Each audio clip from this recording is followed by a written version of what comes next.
ভাই ঝিনাইদহে বর্তমানে চট্টগ্রামের দক্ষিণ খুলশী এলাকার কোথাও আমি থাকি। আমার পরিচয় না দেওয়ার পেছনের কারণ খুবই সহজ। আমি আমার জীবনে আর কখনো শয়তানের মুখোমুখি হতে চাই না। এটাই কারণ। আমি ভয়ে এই কথা বলছি, ব্যাপারটা তেমন নয়। আসলে ভাইজান, আমি ক্লান্ত হয়ে গেছি মানুষকে সাহায্য করার জন্য নয়।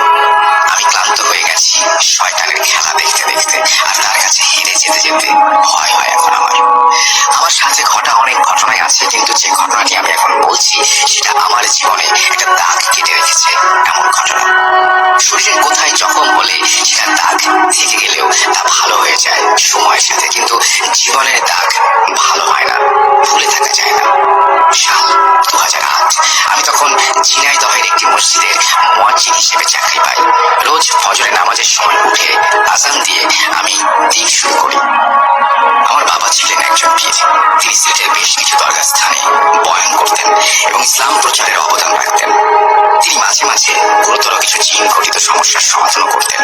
গুরুতর বলছি এই কারণেই, কেননা ছোটখাটো সমস্যার জন্য ওনার কাছে তেমন কেউ আসতেন না। আমার বাবা আমাকেও এই রুকাইয়া শিক্ষা দেন এবং সেটা দিয়েছিলেন মানুষের কল্যাণের জন্য। ছোটখাটো সমস্যাগুলো আমার কাছেই আসতো, আমি যথাসাধ্য চেষ্টা করতাম, আর ফলাফল মহান আল্লাহ তাআলার উপর ছেড়ে দিতাম। এভাবেই আমার জীবন খুবই স্বাভাবিক গতিতে চলছিল।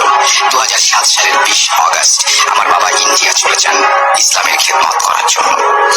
27 অগস্ট পবিত্র শবে বরাত থাকায় আর আসন্ন রমজান মাস উপলক্ষে তিনি চলে যান। প্রায় 1.5 বছরের জন্য আমার বাবা ইন্ডিয়ায় অবস্থান করবেন বলে নিয়ত করেন। যাওয়ার আগে আমাকে ডেকে বলেন, বাবা হিসেবে আমি তোমাকে তেমন একটা সময় দিতে পারি না। আমি জানি তুমি এসব নিয়ে কখনো ভাবো না, তাও বাবা হিসেবে আমার উচিত তোমার কাছে ক্ষমা প্রার্থনা করা। আমি চলে যাচ্ছি প্রায় 1.5 বছরের জন্য। এই 1.5 বছরে অনেক কিছুই বদলে যাবে। আজ থেকে তোমার মা আর তোমার পরিবারের সকল দায়িত্ব তোমার, আর এখানে আমার যা যা দায়িত্ব ছিল তাও তোমার। মনে রাখবে, মানুষের উপকার করার থেকে বড় কিছু নেই। আল্লাহর নির্ধারিত রাস্তায় চলবে আর মানুষের উপকারে আসার চেষ্টা করবে। এতে করে যেমন তুমি মানুষের প্রিয় পাত্র হতে পারবে, তেমনি পাবে তাদের দোয়া। আমার অনুপস্থিতির জন্য আমার দায়িত্বগুলো তুমি পালন করো। ভয় পাবে না। মনে রাখবে, আল্লাহ ছাড়া কাউকেই ভয় পেতে নেই। ভয় পেলে আল্লাহকে ভয় পাবে, কেননা তিনি সর্বশক্তিমান। বাবার কথাগুলো আমার আজও কানে বাজে। মারা গেছেন প্রায় 8 বছর হতে চললো। সেসব কথা থাক, সেসব অন্য কথা।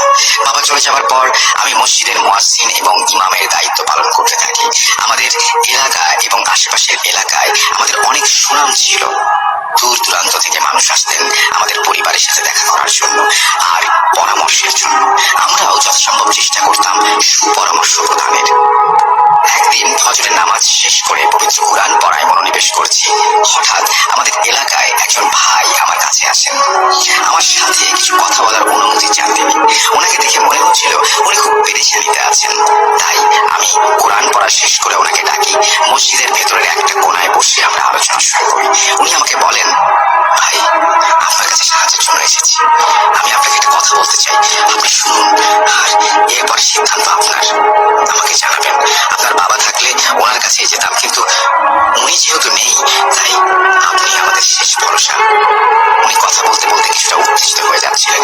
আমি তাকে শান্ত হতে বলি আর কি হয়েছে জানাতে বলি। উনি ওনার ঘটনা শুরু করেন।